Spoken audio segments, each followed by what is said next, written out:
300,000 deportations a year. He put child asylum seekers in jail-like conditions, and he was also called the deporter-in-chief by Latino activist groups. We're not talking about President Trump. We're actually talking about President Barack Obama. However, both presidents had something in common. Tom Homan, a cop, Border Patrol agent, and the man tasked to create the agency we now know as ICE. He writes in his memoir why illegal immigration should not be a partisan issue. He also supports the family separation policy, something he says is not about punishment, but about consequences. So while the country braces for the sweeping changes for immigrants in this country, Tom Homan says he's just getting started. Border czar Tom Homan joining us now. Good to see you. Appreciate your time. Thanks for having me. Let's talk about the raids that we've been reporting on. The initial phase, all about going in for those criminals, the violent criminals. Now I'm reading about car washes, going after certain businesses, arrests being made. If you're an illegal immigrant, you're out of there. So tell us exactly how many of these arrests actually involve people with criminal records other than illegal entry. Look, I'm looking at the numbers this morning. We're about 14,000 arrests, and about 76% of them are criminals. That's the target of the operation, right? But where the collateral arrests happen when we're looking for the bad guy, and we find others with them. And we have told ICE officers they're going to enforce the law. Unlike the last administration, we're not telling ICE agents, ignore the oath you took, ignore the immigration law. Your immigration officers enforce those laws. And here's a problem. I would love to arrest a bad guy in a city or county jail, but in sanctuary cities we don't have access. So they're going to release a public safety threat back into the community, which I think is foolish. Puts the community at risk, puts our officers at risk, and puts the alien at risk, because anything can happen on street arrest. So if sanctuary cities want to force me in the communities, find a bad guy, that's what we'll do. And when we find a bad guy, many times we're with others. If they're in the country legally, they're coming too. Let me ask you about the numbers. It's been reported that you've got a goal of 1,500 arrests per day. Are you hitting that? Is there pressure to reach that goal, to get the numbers up? I don't have a quota. I don't have a goal. I want to arrest as many as we can arrest. So there's no word from the White House, we need more numbers? I have sent no quota out there, but I've told ICE, I have asked the question this morning, are you happy with the number of ICE arrests? No, I'm not. We need to do more. We got over 700,000 illegal aliens in this country with a criminal conviction. So 500 a day, no, it's not good enough. We need to find these people and take them off the street.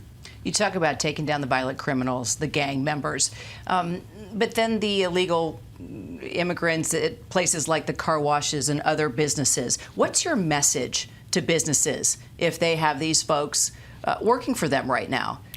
Well, I think I said from day one, the president's been clear, we're concentrating on public safety threats and national security threats. But if you're in the country legally, you're not off the table, but you're not going to be a priority. But I'm sure the car wash, I'm not familiar with that operation, but I'm sure they're looking for a criminal, and they didn't find, they found others. But worksite enforcement's coming back. And why? Because number one, a lot of the employers will employ illegal alien. No one hires an illegal alien out of the goodness of their heart. They hire them because they work them hard, they pay them less, and undercut the competition as U.S. citizen employees. But most importantly, where do we find most victims of trafficking? Work sites. They have to pay the cartels off. They force them in labor situations, overwork them, abuse them. So many victims of trafficking are found at work sites. So that's another reason why we're doing worksite enforcement operations.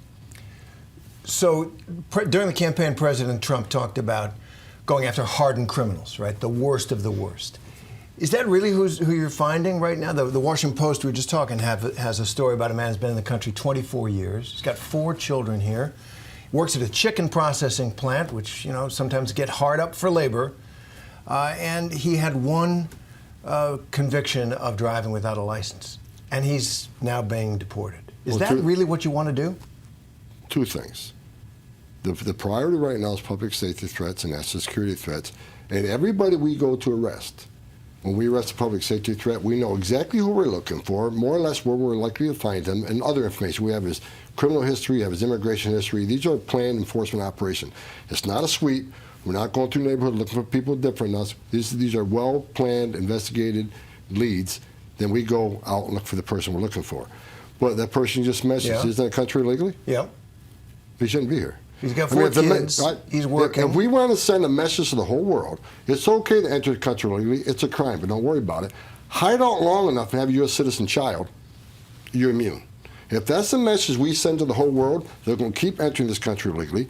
More aliens would die making that journey. You'll keep overwhelming the Border Patrol. When the Border Patrol gets overwhelmed, that's when the fentanyl comes across the border, killed 250,000 Americans. That's when sex trafficking goes up 600%. And that's when the numbers of non-suspected terrorists cross the border when the Border Patrol gets overwhelmed. If you're in this country illegally, you got a problem. It's not okay to enter this country illegally. It is a crime. Fair enough. So you're not just going after hardened criminals and the worst of the worst. Well, absolutely. That is our priority. Not just.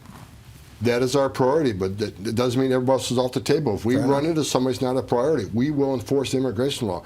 Name another federal agency or another law enforcement agency that we tell them don't enforce the law. It's just ICE. We're going to enforce the law. We're going to enforce the laws enacted by Congress and signed by the President. If Congress is going to enact laws that they don't want to enforce, then I think better things for them to be doing. Look, people need to understand, illegal immigration is not a victimless crime. People say, well, coming here for a better life. I get that. But when you cause a crisis as big as the Biden administration did that overwhelms the Border Patrol, where 70% of agents are pulled off the line, that's when all the bad stuff happened. I've been doing this for 34 years. People don't understand what happens to these people. There's been studies done that 31% of women that make that journey through the cartels get sexually assaulted. They get raped. Not once, but numerous times. Children die in that border every day. While you and I are talking right now, women are being raped by the cartels as part of the requirement to cross this border. A child will die on the border today. And we're simply, a secure border saves lives, and that's what we're doing. Tom, let me ask you about that. Actually, two things. I want to ask you about the cartels, and I do want to ask you about the trafficking. In your memoir, and I took note of this, you describe one of the most devastating moments in your career. You say in your book that you saw the back of a truck filled with dead bodies of those being trafficked. Are you worried at all that this mission could actually lead to the deportation of trafficking victims or even cause those who are being exploited to not report it? No. I mean, I think we made it clear, if you're a victim of trafficking, there's actually benefits to be given to you. As I just said, worksite enforcement operators, one of the main reasons we're doing it, to find victims of trafficking, because they need a lot of help from the U.S. government. So no, this is about prioritizing the worst of the worst. This is about arresting public safety threats and national security. However, we got 1.4 million illegal aliens in this country who had due process at great taxpayer expense. They've been ordered removed by a federal judge. We have to, if those orders don't mean anything, if we go through this whole process, okay, you want to claim asylum? You got that right. You want to see a judge? You got that right. We'll make that happen. But at the end of that due process, if a federal judge says you must leave, if we don't make them leave and execute the orders, then what the hell are we doing? Just shut down the immigration court. It doesn't mean anything anymore. Take the Border Patrol off the border because there's no consequences. We have to enforce the law. That is what's required. So let me ask you about the cartels. They've made a clear warning to you and to the United States that we're going to escalate our violence. So now we're seeing not only Mexican troops after this deal that Trump made with Mexico's president, and also U.S. troops headed to the border. How are you going to utilize the military? We know what the military can and can't do domestically, but in a scenario like this, how do you plan on using the military? Could they get involved in the violence if the cartels strike? Yes, and we expect them to. But the Mexican military, President Trump's able to get Mexico to put military on their northern border. That will certainly help. I think the cartels would be foolish to take on the military, but we know they've taken on the Mexican military before. But now we have the United States military on the border. We got the men and women of the Border Patrol. Do I expect violence to escalate? Absolutely, because the cartels are making record amounts of money. They're making record amounts of money in alien smuggling and trafficking of women and children and drugs. However, as we secure the border, which we've gone long ways to securing the border, crossings are down like 76%. We're taking money out of their pocket. They're not going away quietly, and that's why President Trump designated them terrorist organizations. I would send a warning to them. You heard a Border Patrol agent, you heard a soldier. The wrath of President Trump's going to come down. Does that mean the military, our troops, U.S. military, at the border with weapons, using weapons if need be? They need to protect themselves. But the cartels, again, let me give the cartels a warning. If you harm a Border Patrol agent or a soldier, the whole world's going to come down to you. President Trump is a strong president. He is strong enough, and he has the ability to wipe them off the face of the earth. Now, that's the reason they were called terrorist organizations, designated terrorist organizations, because they've killed more Americans with their fentanyl, their drugs, than any terrorist organization in the world. They are now designated terrorists. Do not harm our troops, or President Trump will bring hell rain down, and he has the ability to wipe them off the face of the earth. They can claim they're a pretty tough organization, the cartels, and they are, but they're not stronger than the power of President Trump. Tom, let me ask you, you've been doing this since 1984 in law enforcement on the border. Over that period of time, we've seen this dramatic shift in the attitude of Americans about immigration. Polls show, when President Reagan was president, we had a very welcoming attitude about immigrants. Polls showed most Americans wanted more immigrants. Now, we've seen this very dramatic shift. What do you think of that, and what do you think caused it? I think American people have been educated, especially the last 4 years, when they saw images of 11,000 people enter this country and getting released. I mean, the federal law is clear. If you come to our borders without proper documentation, entry documents, the law says you shall be detained. Shall. Not maybe, not think about it. But what American people have seen the last 4 years, you cross the country illegally, you get released within 24 hours. You get a free plane ticket to the city of your choice. You get put in a free hotel room.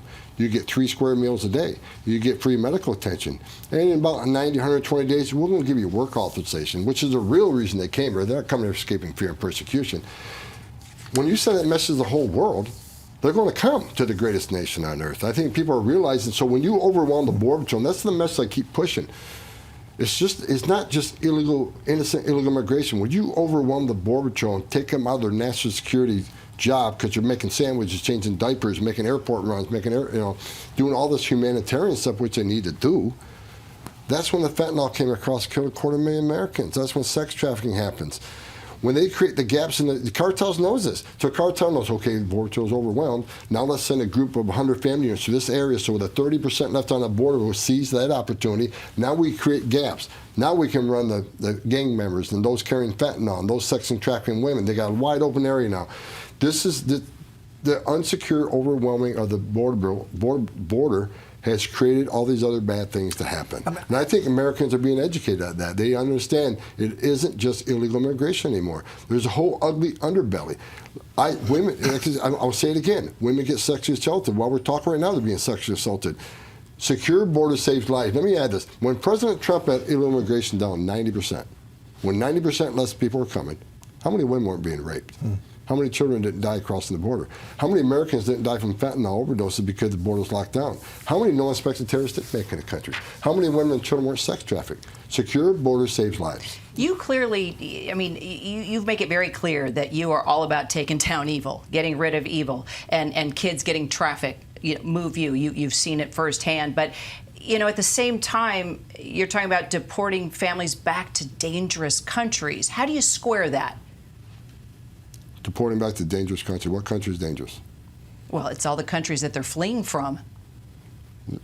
Venezuela. There's a difference between fleeing violence and fleeing persecution. Haiti, Venezuela, Haiti, which can't even it's run by gangs. Afghanistan. The countries that are dangerous. It's why they come to this country. Let's talk. So they come to the border and make an asylum claim. People need to understand, what is asylum? Asylum is you're escaping fear and persecution from your home government because of race, religion, political affiliation, or participation in a specific social group. We're seeing that. So when you come to the border and make a fraudulent asylum claim, because I've never seen victims of persecution carrying the flags of their home country to the border, which we've seen. We've seen during the Biden administration they're wearing a Biden T-shirt because President Biden opened the border up. While we're dealing with millions of people making a fraudulent asylum claim because they're really not escaping fear and persecution from the home government because of race, religion, political affiliation. The ones that are, that's the problem. When you get millions of people making a fraudulent claim, those in the world that really do need our help, because they really are escaping fear and persecution. So how do you help them? They're sitting in the back seat. How do you help them? Because they're overwhelmed the system. How can you get asylum then? Let's just go by the book here, by what you just outlined. How can someone get asylum? What you don't do to claim asylum is enter the country illegally. You go to the port of entry, make an asylum claim. And I read the media outlets, well, that's what the CBP One app. CBP One app was they shut down the app. And they should have. It was abuse. If you look at the system, even they admit about 90% of the applicants weren't properly vetted. The asylum claim has to be done by case-by-case basis based on the merits of the specific case. None of that was done. When the president stands at the White House podium and says, I'm bringing 30,000 a month in from Haiti, Venezuela, and Nicaragua. Well, CHNV, Cuba, Okay. Nicaragua, Haiti, Venezuela. When he said, I'm bringing 30,000 a month, where did that number come from? Where's the case-by-case analysis? Where's the specific? No, they've abused the asylum process. And if you look at what's happened, a lot of fraud occurred. People didn't really qualify for asylum. But while we're busy dealing with this asylum fraud, there are people that really do have the need to be protected, and they're sitting in the back seat because they've overwhelmed the system. Can I ask about the temporary protected status? The Venezuelans will lose that and now be deported. I was in Springfield, Ohio, a couple of times during the course of the campaign. In that Haitian community where President Trump said they were eating cats and dogs, and there was no evidence of that.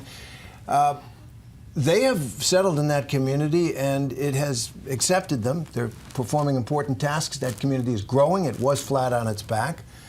Are they the next ones? Will everybody who had temporary protective status lose it? Well, if the Secretary of Homeland Security makes the decision to end TPS, then yeah, they'll have to be removed. And how do you, But the TPS, people's temporary protective status, it's never temporary. Yeah. I mean, I don't know the last time a TPS was canceled. But when the condition of the country changes, then that TPS is taken away. You think that's going to happen for the Haitians and the others who are here under that? If they lose TPS, then they no longer have the authority to be here. They absolutely. Well, how need to about the be here. Dreamers? Dreamers is something the White House and President Trump are working on. But let's remember, his first administration, he had a plan for the Dreamers. What happened? Nancy Pelosi and Chuck Schumer didn't accept it. Why? Because there was money for the border wall. So President Trump understands the Dreamer situation, and he'll be coming up with some policies in the near future to address the Dreamers. But he tried once, and he was shut down. One more question. What would you say to some of these families, whether this man who's been here 24 years, some of the Haitians I met, contributing, they thought, to a country that they now love, and you're going to pull them out? I mean, it's an emotional question. Some of their neighbors will be emotional. I'm not advocating for them, but I just wonder about your personal reaction to the human side of this, to the pain. Immigration enforcement is emotional. It's and I get it. It's always been emotional, always been controversial. But we're a nation of laws. If we want to send a message, which I think you're asking, enter the country legally, it's a crime. Show up in court, don't show up in court, get order removal. But if you hide out long enough, get yourself a job, have some U.S. citizen kids, now you're immune. You're immune from our laws. If that's the message we want to send the rest of the world, you're never going to fix this issue. Coming to this country illegally is a crime. If I was in Switzerland illegally, I wouldn't feel comfortable, and they shouldn't feel comfortable. They're in a country illegally. Many have been ordered removed by a federal judge. That's their due process. They simply ignored the judge's order. It's not okay. ICE is enforcing laws enacted by Congress and signed by a president. There's a reason we do this. It's a matter of national security. You can't have strong national security if you don't have border security. So there needs to be consequences for entering our country illegally. We have millions of people standing in line, taking their tests, doing their background investigations, doing everything they can to come to the greatest country on earth the right way. They're all sitting in the back seat. While millions of people are crossing the country, crossing the border illegally, and being taken care of by the Biden administration. No, we're going to force the law. We're going to set the system straight. Tom Homan, we appreciate your time. I hope you'll come back. You got it. Thanks very much. Deal.